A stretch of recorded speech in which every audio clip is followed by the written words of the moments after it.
तो ये कौन सा बाहरी भीतरी का लड़ाई है भाई? माने आप हमको दबा के रखिएगा, आप हमको हम अपने जूते के नीचे रखिएगा, और अगर हम आवाज उठाएंगे, आपका विरोध करेंगे, आप कहेंगे बाहरी भीतरी की बात है। कैसा तो दिए थे निर्मल महतो, बताइए। आप आज ठेकेदारी की लिस्ट उठाइए, अरे आपको ताज्जुब होगा कि पीसीसी रोड का ठेका यूपी और बिहार के लोग लेते हैं। ये हम नहीं कह रहे, अखबार का कटिंग कह रहा है। 80% पीसीसी रोड का ठेकेदारी अब यूपी और बिहार के लोग झारखंड में करते हैं। तो झारखंड के लोग क्या करेंगे? देखो, जिनको हमारी बात बुरी लगती है लगे भैया, लेकिन जो जेन्युइन बात है हम वही कहते हैं। आपके राज्य में एगो जल मीनार का ठेका नहीं ले सकते हैं, हम आपके राज्य में एगो नली का ठेका नहीं ले सकते हैं, और आप हमारे राज्य में 100 किलोमीटर 150 किलोमीटर तो पीसीसी तो टीसीसी रोड का ठेका लेते हैं। क्या है भाई? बिहार हमारा मंझला भाई है, बंगाल हमारा बड़ा भाई है, और उड़ीसा हमारा संझला भाई, हम तो छोटा भाई है, 4 भाई हम लोग। लेकिन ये भी तो नियम है, उसमें आप नजर गड़ा के काहे बैठे हैं बताइए? हमको यहाँ मीडिया के लोग हैं, पढ़े लिखे लोग बैठे हैं, बुद्धिजीवी लोग बैठे हैं, क्या किसी झारखंडी ने, मैं आज पूरे भीड़ से ये दावा करना चाहता हूँ और सवाल भी करना चाहता हूँ, क्या किसी झारखंडी ने उड़ीसा की राजधानी भुवनेश्वर भुवनेश्वर है ना, उड़ीसा की राजधानी भुवनेश्वर, पश्चिम बंगाल की राजधानी कलकत्ता और बिहार की राजधानी पटना में 1 इंच जमीन कब्जा किया है? 1 इंच हम सवाल पूछते हैं। हम बिल्कुल उन्हीं 3 स्टेट से हमारी पहचान रही है, तो क्या हमारे लोगों ने उड़ीसा की राजधानी में 1 इंच जमीन कब्जा किया है? क्या हमारे लोगों ने कलकत्ता में 1 इंच जमीन कब्जा किया है? क्या हमारे लोगों ने पटना में 1 इंच जमीन कब्जा किया है? नहीं किया है ना, नहीं किया है ना। चलिए आपको रांची देखना है, चलिए आपको रांची देखना है, हमारी जमीनों पे कब्जा, चलिए आपको देखना है, उसमें आप नजर गड़ा के काहे बैठे हैं बताइए? हमको यहाँ मीडिया के लोग हैं, पढ़े लिखे लोग बैठे हैं, बुद्धिजीवी लोग बैठे हैं, क्या किसी झारखंडी ने, मैं आज पूरे भीड़ से ये दावा करना चाहता हूँ और सवाल भी करना चाहता हूँ, क्या किसी झारखंडी ने उड़ीसा की राजधानी भुवनेश्वर है ना, उड़ीसा की राजधानी भुवनेश्वर, पश्चिम बंगाल की राजधानी कलकत्ता और बिहार की राजधानी पटना में 1 इंच जमीन कब्जा किया है? 1 इंच हम सवाल पूछते हैं। हम बिल्कुल उन्हीं 3 स्टेट से हमारी पहचान रही है, तो क्या हमारे लोगों ने उड़ीसा की राजधानी में 1 इंच जमीन कब्जा किया है? क्या हमारे लोगों ने कलकत्ता में 1 इंच जमीन कब्जा किया है? क्या हमारे लोगों ने पटना में 1 इंच जमीन कब्जा किया है? नहीं किया है ना, नहीं किया है ना। चलिए आपको रांची देखना है, चलिए आपको रांची देखना है, हमारी जमीनों पे कब्जा, चलिए आपको देखना है। तो ये कौन सा बाहरी भीतरी का लड़ाई है भाई? माने आप हमको दबा के रखिएगा, आप हमको हम अपने जूते के नीचे रखिएगा, और अगर हम आवाज उठाएंगे, आपका विरोध करेंगे, आप कहेंगे बाहरी भीतरी की बात है। बताइए क्या गलत बात कह रहे हैं? हमको 1 इंच चले ना भुवनेश्वर में कि कोई झारखंडी जाके 1 इंच कब्जा करके बैठा। चलिए रांची घुमाते हैं, चलिए आपका रांची जिला ही घुमाते हैं, चलिए हजारों हजार एकड़ जमीन दिखाएंगे कि बाहर के लोग कब्जा करके बैठे हैं, जबरदस्ती कब्जा करके बैठे हैं। इसलिए हमारी लड़ाई कोई गलत नहीं है। हाँ, हम अभी कमजोर हैं, चूंकि समय हमारा कमजोर है, चूंकि सिस्टम उनके पास है। देखिए, जो सही है उसको हम कहेंगे, लोग हमें वोट दें ना दे अलग बात है, हम कभी वोट लेने के लिए समझौता नहीं करेंगे। हम वोट लेने के लिए सुदेश महतो और हेमंत सोरेन बनने नहीं जा रहे हैं। जो सही है तो सही है, जो सही है तो सही है, झारखंड के साथ समझौता नहीं करेंगे। यदि हमको समझौता करना होता तो आज तोहनी के बतावे चाहिए, आज हम दिल्ली में शपथ लेते लिए।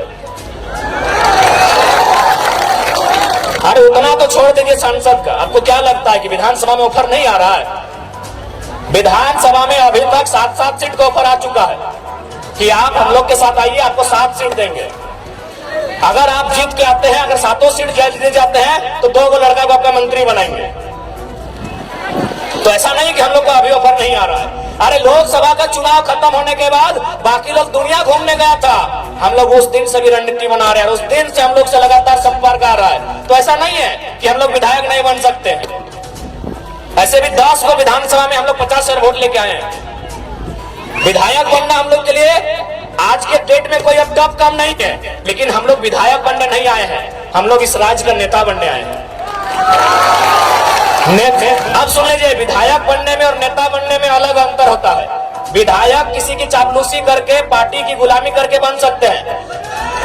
अभी आप संजय सेठ जी, चलिए मंत्री हैं, उनको बधाई देते हैं। संजय सेठ नो डाउट सांसद है और मंत्री भी है, लेकिन नेता नहीं है, क्योंकि यह शख्स बिना पार्टी के वार्ड नहीं जीत सकता है। नेता नहीं है भैया। हम उनको बधाई देते हैं कि चलिए मंत्री बन गए, झारखंड के लिए काम कीजिए, लेकिन वो लीडर नहीं है। चूंकि वह एक उद्योग घराने से उनका संबंध था, अरबों के मालिक हैं, और बीजेपी को अरबपति लोग पसंद है, खासकर व्यापारी वर्ग उनको पसंद आता है। टिकट दे दिया, बोलिए उनको बीजेपी और कांग्रेस का टिकट हटाए और एक पार्षद का चुनाव लड़ेगा, जीत जाएंगे, हम नेता बोलेंगे नेता। और आपके सामने खड़े हैं संजय मेहता 1.5 लाख वोट, आपके सामने खड़े हैं देवेंद्र नाथ महतो 1,32,000 वोट। एक बूथ खर्चा नहीं दिया है भाई, इन्हें नेता कहा जाता है। एक दिन हम एक शादी घर में गए थे, एक राज्यसभा सांसद कोई समीर उरांव करके, हम जानते नहीं है, बैठे थे बगल में। तो हम गए तो काफी भीड़ लग गया, तो लोग बोलने लगे कि भाई वो जो बगल में बैठे हैं वो सांसद है। बोले यार सांसद और 2 आदमी उनके साथ नहीं बैठा है। तो सांसद विधायक बनना आज के डेट में आसान है, नेता बनना आसान नहीं भैया, क्योंकि नेता का संबंध जनता के दिल से होता है, ये आसान काम नहीं होता। सांसद विधायक आसान है, किसी पार्टी की जी हुजूरी कीजिए, तरफदारी कीजिए, और बिल्कुल आसान है। अभी आप हेमंत सोरेन जी को कहिए अपनी वंशावली जारी कीजिए, और हम गारंटी लेते हैं आने वाली 4 पीढ़ी तक उनके घर में विधायक बनेंगे।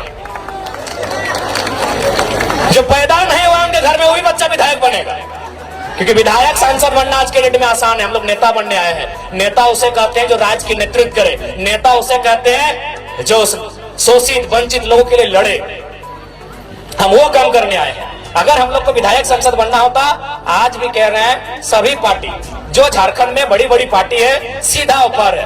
अरे हमको तो पहली बार पता चला लोकसभा के चुनाव में कि सीआर माने करोड़ रुपया को बोला जाता है। हम सीआर माने सीआर समझते थे,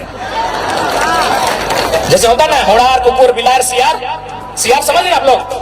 तो हमको अभी मालूम था कि सीआर माने सीआर होता है, लेकिन जब उस पार्टी के साथ हम बैठे हैं, उसके महामंत्री से हम बैठे हैं, उनसे हमारी 18 मिनट मीटिंग हुई, तब उन्होंने कहा कि आप पे सीआर इन्वेस्ट करेंगे।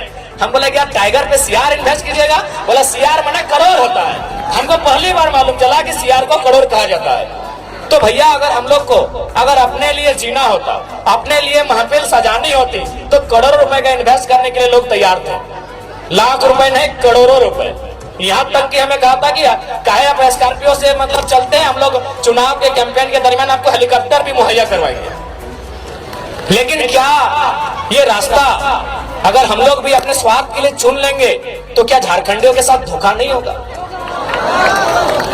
आज हम कभी भी सभा में आते हैं तो सबसे पहले जो लोग हमारे सामने बैठते हैं उनकी आंखों में देखते हैं, उनके मुरझाए हुए चेहरे को देखते हैं, उनके जो झुर्रियां, उनके एक जवानी अवस्था में जो चेहरे पे झुर्रियां आ गए, उन झुर्रियों को देखते हैं। नौजवानों के 30-35 साल के जो नौजवान, उनके जो बाल सफेद होने लगे, उस व्यवस्था को हम लोग देखते हैं कि आज क्या दशा है हमारे राज्य की, आज किस स्थिति में गुजर रहा है हमारा राज्य।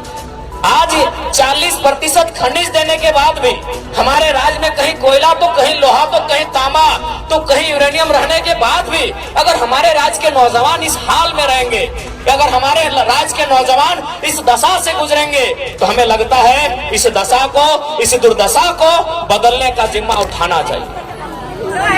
इसीलिए हम लोग एक शुरुआत करने आए।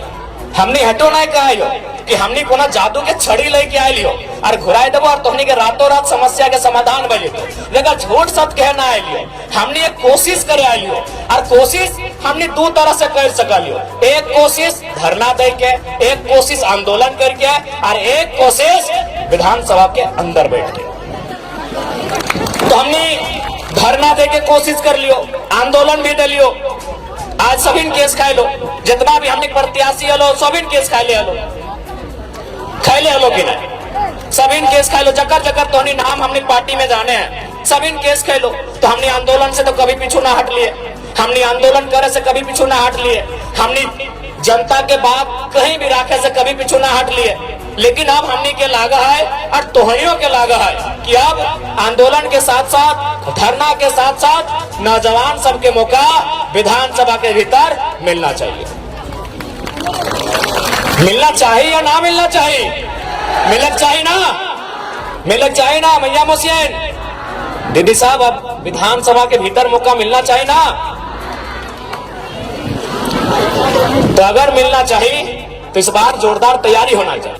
तो आज हमने विधानसभा के आवे के मकसद, विधानसभा में आवे के मकसद पहला ही है कि इस राज्य के खातिर एक स्थानीय नीति बनेगा। स्थानीय नीति के मतलब देख ले कैसे स्थानीय नीति बनतो तो ओकर से लाभ झारखंड के लोग के मिलतो। जैसे देख दिल्ली सब तो नहीं इतना जन भारी संख्या में अले जुटल, बताओ तो यहाँ डॉक्टर नहीं तो नहीं कहेगा, डॉक्टर नहीं ना हा, मास्टर नहीं कहेगा हा, इंजीनियर कहेगा हा, वकील कहेगा हा, तो तोहनी की भात रांधनी है ना, भात रांधा ना। बताओ झारखंड के बहु बेटी जकर बाप दादा के गर्दन कट के अलग भय गए, जकर बाप दादा के पीट के चाम छाल के पीटा पुलिसियन में, ये सब झारखंडी पुलिस लगो। पहले जब हथौन परदेसिया पुलिस तो हमने के पिटवाइन के चाम छाल डाले मारते मारते। ये बगल में तिरुल्लियो अजीत महतो धनंजय महतो के जो गोली चल रहे 16 साल के लड़का जो मर गया शहीद भय गया, पता कर ले वहां की कारण लगले। बस कारण एटे हलाए कि ब्लॉक में अपनी धरना दिल, यानी सोच ले कि हमने उस समय ब्लॉक में धरना भी नहीं दे सकाला। धरना देना तो कोई अपराध नहीं लगले, ब्लॉक में धरना दिल, लेकिन सही समय सब परदेसिया पुलिस मनमानी दंदना की गोली चले ले, 2 नौतन की इधर मर गए, अपने चौका के सामने मूर्ति भी बना ले, देख ले ये राज्य के हमार दशा। तो स्थानीय नीति के मतलब है कि जकर बाप दादा बलिदान दे के इस राज्य के अलग कर। आज ओकर घर एक बहु बेटी बताओ, वो मास्टरनी बने के मौका नहीं मिलो, ओकरा वकील बने के मौका नहीं मिलो, और कितना महीना अगर तोहरा काम भी तोहनी के मिलो, तोहनी की काम मिल तो नहीं गो तक भी सादा लुगा अगर हरा पार देख लला, सफेद साड़ी और हरा रंग का पार, तो समझ लीजिए मलेरिया फलेरिया की टैबलेट बांटने वाली दीदी है। वो झारखंड की बेटी है, नो डाउट, एकदम 100 या 99% वो लेडीज जो है वो झारखंड की बहू या बेटी है। महीना कितना 4000 5000। एक वो साड़ी का रंग गुलाबी है, अगर गुलाबी साड़ी देख लिए गांव घर में तो समझ लीजिए वो क्या काम कर रही है ना, वो जल सहिया है। यदि आप आसमानी साड़ी देख लिए तो समझ लीजिए कि आंगनबाड़ी की सेविका है। ये काम किसको है? झारखंडी को। और चले जाइए रांची के दफ्तर में, चले जाइए जमशेदपुर के दफ्तर में, जहां एसी चल रहा है, जहां मैडम जी कलम लेकर बैठी हैं, उसका तनख्वाह 60,000 है, उसका तनख्वाह 90,000 है, उसका तनख्वाह 1,20,000 है। और पूछिएगा आप कहाँ के हैं, बोलेगी हम इलाहाबाद के हैं, हम पटना के हैं, हम छपरा के हैं, हम दिल्ली के हैं, हम लखनऊ के हैं। तो हाँ, हम लोग बर्तन मांजने के लिए झारखंड लिए हैं, हम लोग बर्तन मांजने के लिए झारखंड लिए हैं। हमारी बहू बेटी लोग बर्तन मांजेगी नहीं, हम लोग बर्तन मांजे, हमारी दीदी लोग बर्तन मांजेगी। और ये हम नहीं कह रहे हैं, ये आंकड़े कह रहे हैं, सरकार के आंकड़े कह रहे हैं कि 75,000 झारखंड की 75,000, उसमें मैक्सिमम आदिवासी घर की बेटियां दिल्ली में, चेन्नई में, बंबई महानगरों में दाई का काम करती है। ये आंकड़े कहते हैं 75,000, यानी जिनके लिए राज बना है उनके घर की बहू बेटियां दिल्ली में जाके नौकरानी का काम करती है, और जिनका इस राज से वास्ता नहीं वो मलकती है, चमकती है और महारानी का काम करती है। ये हमारे राज्य की दुर्दशा है। हमें उन बहनों से भी शिकायत नहीं है, हमें शिकायत हमारी सरकार से। वो दिल्ली की बहन हो चाहे पटना की बहन हो, हमें उससे कोई शिकायत नहीं। शिकायत हमारी सरकार से है कि आप इस राज्य से बाहर लोगों को अवसर क्यों देंगे, क्यों देंगे? ये राज्य हमारा है, इस राज्य में गैर राज्यों का अवसर क्यों मिलेगा? अगर उनको ही अवसर देना था, यदि एचआर बन के यूपी के लोग ही आते हैं, ठेकेदारी करने के लिए बिहार के लोग आते हैं, नर्स बनने के लिए उड़ीसा के लोग आते हैं, और यदि कंपनी को चलाने के लिए बंगाल के लोग आते हैं, तो निर्मल महतो को गोली कहे चलाए थे भाई? निर्मल महतो क्या मने कहे शहादत दिए थे, कहे शहादत दिए थे निर्मल महतो? बताइए आप आज ठेकेदारी के लिस्ट उठाइए, अरे आपको ताज्जुब होगा कि पीसीसी रोड का ठेका यूपी और बिहार के लोग लेते हैं। ये हम नहीं कह रहे, अखबार का कटिंग कह रहा है। 80% पीसीसी रोड का ठेकेदारी अब यूपी और बिहार के लोग झारखंड में करते हैं। तो झारखंड के लोग क्या करेंगे? देखो, जिनको हमारी बात बुरी लगती है लगे भैया, लेकिन जो जेन्युइन बात है हम वही कहते हैं। हम आपके राज्य में एगो जल मीनार का ठेका नहीं ले सकते हैं, हम आपके राज्य में एगो नली का ठेका नहीं ले सकते हैं, और आप हमारे राज्य में 100 किलोमीटर 150 किलोमीटर तो पीसीसी तो टीसीसी रोड का ठेका लेते हैं। काय भाई, ये व्यवस्था कैसे चलेगी? ये कौन सी व्यवस्था है बताइए आप? ये कौन सी व्यवस्था है? ये कौन सा अलग झारखंड राज्य है? इसलिए झारखंड राज्य अलग नहीं हुआ। इसलिए आज हमारी लड़ाई किसी गैर राज्य से नहीं है, जो लोग गैर राज्य के हैं वो हमारे बड़े भाई समान है। हमने शुरू से कहा है, बिहार हमारा मंझला भाई है, बंगाल हमारा बड़ा भाई है और उड़ीसा हमारा संजला भाई, हम तो छोटा भाई है, 4 भाई है हम लोग। लेकिन ये भी तो नियम है, ये भी नियम है ना कि अगर 4 भाई में खेत का बंटवारा हो जाए तो क्या बड़ा भाई छोटा भाई का खेती करता है? सिंपल बात है भाई, यहाँ लड़ने झगड़ने की कोई बात ही नहीं है। यहाँ बिहारी झारखंडी और बंगाली झारखंडी करने की बात ही नहीं है, सिंपल सा बात है। अभी अगर 4 भाई में अगर जमीन का बंटवारा हो गया तो क्या बड़ा भाई जबरदस्ती छोटा भाई को खेत काट के ले जाएगा क्या? सिंपल सा बात है। तो बंटवारा हो चुका है, किसी के पास 94,000 वर्ग किलोमीटर है, किसी के पास 88,000 वर्ग किलोमीटर है, किसी के पास 1,55,000 वर्ग किलोमीटर है, हमारे पास सबसे कम 79,000 वर्ग किलोमीटर है। हमारी जमीन पे नजर नहीं गड़ाइए, हमारी जमीनों पे नजर नहीं गड़ाइए, हमारे खदानों पे नजर नहीं गड़ाइए, हमारे रोजगार पे नजर नहीं गड़ाइए, हमारी परंपरा हमारी संस्कृति पे नजर मत गड़ाइए। हमारी लड़ाई कहीं गलत नहीं है, क्योंकि हम लोग कमजोर हैं, इस बात को मानिए। क्योंकि ये निर्मलदा का दौर नहीं है, ये गुरु जी का दौर नहीं है, ये बिरसा भगवान का दौर नहीं है, और हमारे नेताओं की गलती के कारण, हमारे नेताओं के लालच के कारण हम लोग हैं कमजोर। अब लालच ही कहिएगा ना। अब बताइए, नेताजी गए हैं आपके वोट से जीत के और पार्टनरशिप कर रहे हैं विष्णु अग्रवाल से, नाम आपको